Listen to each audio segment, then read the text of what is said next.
when you need healing, God's words to you. Isaiah 53:5. He was wounded for our rebellious acts. He was crushed for our sins.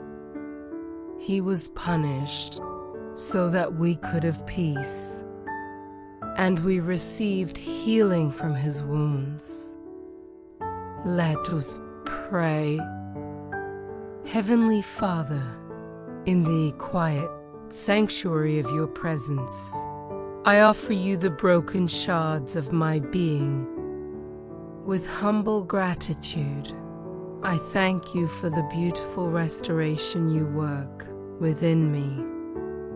Your hands, which sculpted the universe, are tenderly reassembling my life, filling each fracture with the gold of your perfect love.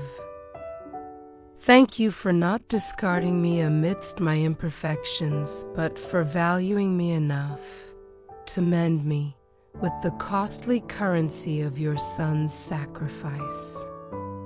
May my life reflect the golden glow of your transformative grace. In the name of Jesus, who makes all things new, I pray. Amen.